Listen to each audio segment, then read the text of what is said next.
Solo Leveling season 3 episode 1 start होता है और हम एक हंटर को देखते हैं जो कि एक डंजन के अंदर होता है।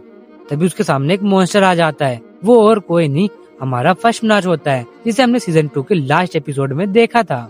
वो यहाँ पे किसी फ्रेगमेंट ऑफ लाइट को ढूंढने के लिए आया था, लेकिन उसे यहाँ पे भी कुछ नहीं मिलता। तभी वहाँ पे अचानक एक और मोनार्च आ जाता है। वो दिखने में थोड़ा सा अजीब लगता है। फिर वो दोनों मिलकर ईस्ट की एक जगह के बारे में बात करने लगते हैं जहाँ पे शैडो मोनार्च है। फिर दूसरा मोनार्च बोलता है कि ग्रेट फ्रेगमेंट ऑफ लाइट भी उसी कंट्री में है। फर्स्ट मोनार्च को एक स्ट्रॉन्ग मैजिक पावर महसूस होती है। फिर हम देखते हैं कि एक हंटर डंजन के अंदर एंटर कर रहा होता है। क्या आप गेस कर सकते हैं ये कौन हो सकता है? फर्स्ट मोनार्च समझ जाता है ये उसी की चाल है। फिर जो हंटर डंजन के अंदर आया होता है वो बोलता है, तुम दोनों कहीं कोरिया की तो बात नहीं कर रहे? फर्स्ट मोनार्च बोलता है कि अगर हम बात कर भी रहे हैं तो तुम्हें क्या? इधर वो दूसरा मोनार्च एक पोर्टल ओपन करता है और फर्स्ट मोनार्च को बोलता है, हमारे पास इन फालतू चीजों के लिए टाइम नहीं है। फर्स्ट मोनार्च उस हंटर को बोलता है, अगर तुम हमें रोक सकते हो तो रोक लो। फिर वो ये बोलकर जाने लगता है। वो हंटर बोलता है कि मैं तुम्हें इतनी आसानी से नहीं जाने दूंगा।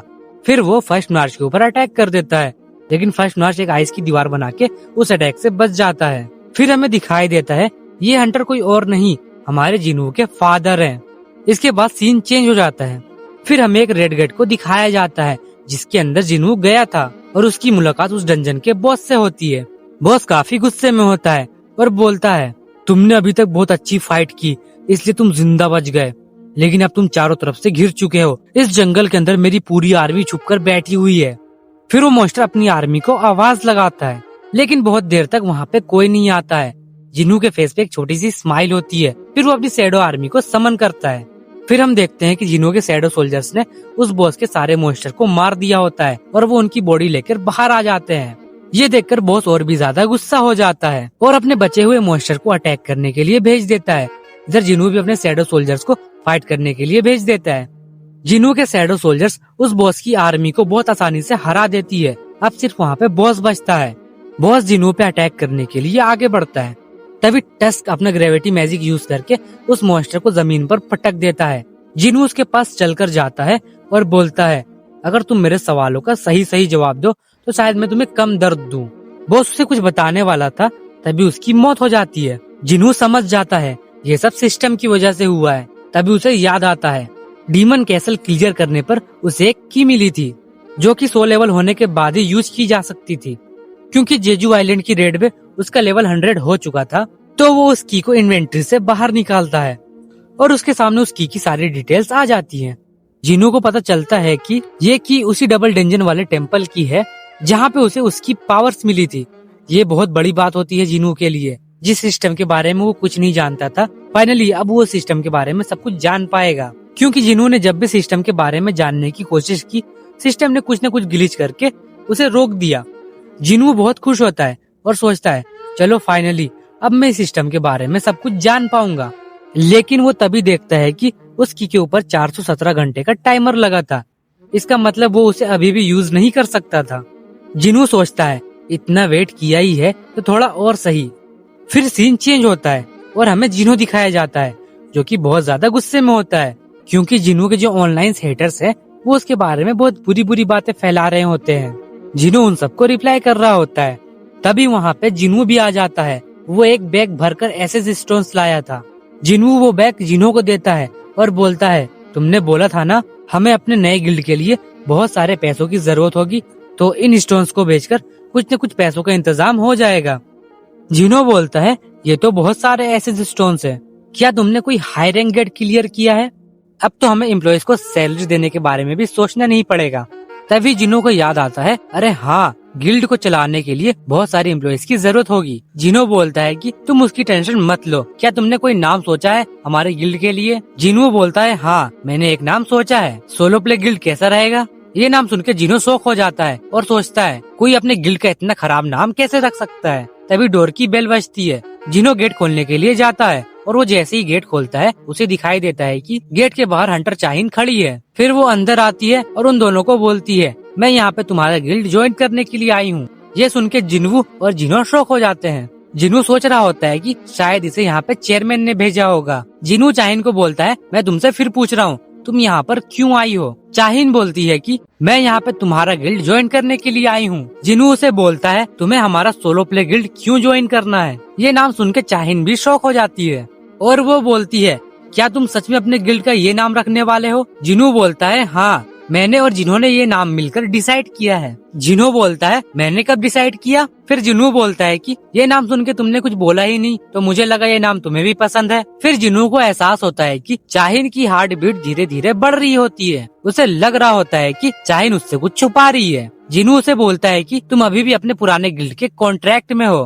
तो तुम हमारा गिल्ड कैसे ज्वाइन कर सकती हो? चाहिन बोलती है तुम उसकी टेंशन मत लो, मैं गिल्ड को छोड़ने से पहले फाइन भर दूंगी। ये सुनकर जिन्हू का शक और भी बढ़ जाता है। वो सोचता है कि ये इतना बड़ा फाइन भरेगी, वो भी मेरे गिल्ड में आने के लिए। फिर जिन्हू बोलता है कि हमारे पास इतने पैसे नहीं है कि हम किसी एस रैंक हंटर को सैलरी दे सकें। चाहिन बोलती है कि मुझे सैलरी चाहिए भी नहीं। जिन्हू उससे पूछता है कि तुम फिर हमारा गिल्ड क्यों ज्वाइन करना चाहती हो? चाहिन हल्की सी आवाज में बोलती है मुझे बस ज्वाइन करना है, और वो इतना बोल के शर्माने लगती है। फिर जिन्हू थोड़ा सोचता है और बोलता है कि ठीक है, तुम ज्वाइन कर सकती हो हमारा गिल्ड, लेकिन उससे पहले तुम्हें एक टेस्ट देना होगा। चाहिन पूछती है कि कैसा टेस्ट? जिन्हू थोड़ा स्माइल करता है और बोलता है तुम्हें मेरे सबसे स्ट्रॉन्ग शैडो सोल्जर के साथ फाइट करनी होगी। चाहिन बोलती है ठीक है, मैं तैयार हूँ टेस्ट देने को। फिर जिन्हू सोचता है कि हंटर एसोसिएशन जिम यहाँ से बहुत दूर है, तो हमें वहाँ पे जाने में बहुत टाइम लग जाएगा। क्यों ना मैं अपना शैडो एक्सचेंज पावर यूज करूँ, इससे मुझे ये भी पता चल जाएगा कि मैं अपने साथ किसी और को टेलीपोर्ट कर सकता हूँ या नहीं। और जिन्हू अचानक चाहिन को गले से लगा लेता है और अपनी शैडो एक्सचेंज पावर का यूज करता है, और वो दोनों सच में जिम के अंदर आ जाते हैं। चाहिन ये सब देखकर बहुत हैरान होती है और वो सोचती है कि मैं अचानक यहाँ पे कैसे आ गई।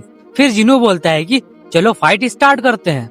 चाहिन बोलती है रुको, अभी मैंने अपना हथियार तो ऑफिस में ही छोड़ दिया। फिर वो जल्दी से स्टोर रूम के अंदर जाती है और वहाँ से तलवार लेके आती है और बोलती है कि चलो फाइट स्टार्ट करते हैं। जिन्हू तभी इग्रिस को समन करता है और चाहिन को बोलता है कि ये मेरी आर्मी का सबसे स्ट्रॉन्ग शैडो सोल्जर है। चाहिन बोलती है कि विनर कैसे डिसाइड होगा? जिन्हू बोलता है कि जब तक तुम मेरे शैडो सोल्जर को खत्म ना कर दो या फिर तुम हार ना मान जाओ, तब तक ये फाइट कंटिन्यू रहेगी। जिन्हू मन में सोच रहा होता है कि मैंने चाहिन को बोला था कि उसे मेरे सबसे स्ट्रॉन्ग शैडो सोल्जर के साथ फाइट करनी है, लेकिन मेरा सबसे स्ट्रॉन्ग शैडो सोल्जर तो बेरू है।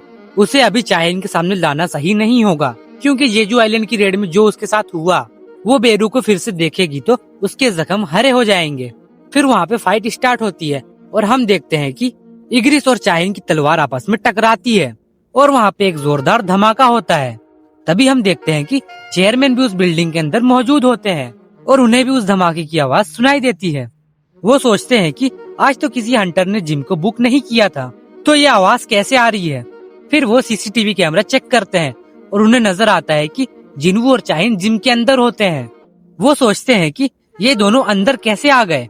फिर उन्हें याद आता है कि जेजू आइलैंड की रेड के बाद जब चाहिन होश में आई थी तो वो बार बार जिन्हू का नाम ले रही थी। चेयरमैन सोचते हैं कि इन दोनों के बीच शायद कुछ चल रहा है।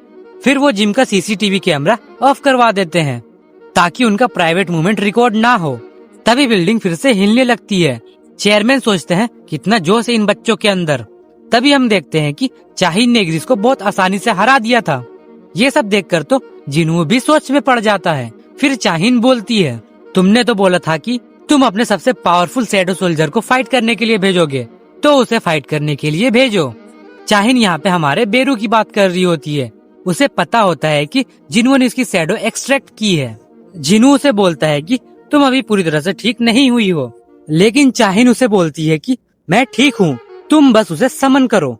चाहिन की इतनी जिद करने के बाद फाइनली जिन्हू बेरू को समन कर लेता है और जिन्हू उसे एक ऑर्डर देता है, तुम चाहिन को बिना नुकसान पहुँचाए हराओ। बेरू बोलता है जैसा आप बोले माई किंग। फिर बेरू एक जोरदार दहाड़ लगाता है जिससे जिम के सारे शीशे टूट जाते हैं। चाहिन ये सब देखकर सोचती है कि जिन्हू ने इस मॉन्स्टर के साथ फाइट की थी। फिर बेरू अपने नोकीले पंजे निकालकर चाहिन की तरफ अटैक करने के लिए बढ़ता है। तभी जिन्हू बेरू को बोलता है अगर चाहिन को कुछ भी हुआ तो मैं तुम्हारी बैंड बजा दूंगा। बेरू अपने नाखून अंदर कर लेता है और बोलता है जस्ट माई किंग।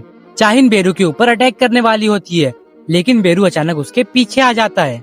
चाहिन सोचती है कि इसने जेजू आइलैंड की रेड पे भी ऐसा ही किया था। फिर वो बोलती है तुम्हें क्या लगता है मैं तुम्हारे इस जाल में फिर से फंस जाऊंगी? फिर वो अपनी तलवार से बेरू के ऊपर अटैक कर देती है। बेरू सिर्फ अपनी 2 उंगलियों से उस अटैक को रोक देता है। बेरू सोचता है कि मेरे किंग ने मुझे ऑर्डर दिया है, इसे बिना नुकसान पहुंचाए मुझे हराना होगा, तो सबसे अच्छा तरीका यही होगा कि मैं खुद को इतना पावरफुल दिखाऊं कि ये डर से हार मान ले। चाहिन लगातार अटैक कर रही थी, लेकिन हमारा एंड किंग भी किसी से कम नहीं है। वो उन अटैक से बहुत आसानी से बच जाता है, वो भी एक जगह खड़े रहकर। फिर वो जोर से चाहिन के फेस की तरफ चिल्लाता है, जिससे चाहिन बहुत दूर चली जाती है। फिर जिनू चाहिन को बोलता है कि हमें साफ साफ दिख रहा है विनर कौन है, इसलिए तुम अब रुक जाओ। चाहिन बोलती है कि अभी नहीं, मुझे इससे और फाइट करनी है। जिनू को अच्छे से पता होता है कि बेरू कोई आम शैडो सोल्जर नहीं है, उसका तो जन्म ही इंसानों को मारने के लिए हुआ था। लेकिन जिनू नोटिस करता है कि बेरू अपनी पावर्स को दबा रहा होता है। फिर उनकी फाइट स्टार्ट होती है और हम देखते हैं कि बेरू इस बार खुद को बचा भी रहा था और अटैक भी कर रहा होता है साथ में। इस वजह से चाहिन की तलवार टूट जाती है, लेकिन चाहिन अब भी हार नहीं मानती है। वो सोचती है कि वो अपना सबसे पावरफुल अटैक यूज करेगी और वो इस फाइट को एक ही वार में खत्म कर देगी। फिर वो ब्लेड ऑफ लाइट बनाती है और सीधा बेरू की तरफ अटैक करती है। वो अटैक सीधा बेरू के चेस्ट पे लगता है। फिर हमें दिखाई देता है कि इस अटैक ने बेरू के अंदर के मॉन्स्टर को जगा दिया होता है और वो पूरे गुस्से में आ जाता है। फिर उसे एंड क्वीन की सारी बातें याद आने लगती है। वो जिनू का ऑर्डर भूलकर एंड क्वीन का ऑर्डर फॉलो करता है, मुझे इंसानों को जान से मारना है। फिर वो पूरे गुस्से में चाहिन की तरफ बढ़ने लगता है। जिनू उसे आवाज लगाता है, रुक जाओ अभी, लेकिन वो जिनू की बात नहीं सुन रहा होता है। जिनू जल्दी से उसके पास जाता है और उसे अटैक करने से रोक देता है। तब जाके बेरू नॉर्मल होता है और जमीन पे गिर के माफी मांगने लगता है।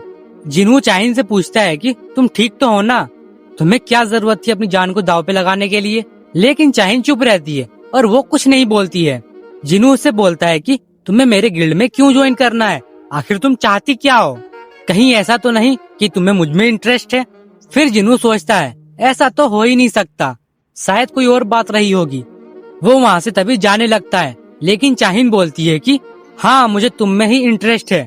इतना बोल के चाहिन शर्माने लगती है और इसी के साथ ये एपिसोड यहीं पे खत्म होता है। अगर आपको नेक्स्ट एपिसोड चाहिए तो इस वीडियो को एक प्यारा सा लाइक कर दीजिए और चैनल पे नए हैं तो चैनल को सब्सक्राइब कर लीजिए।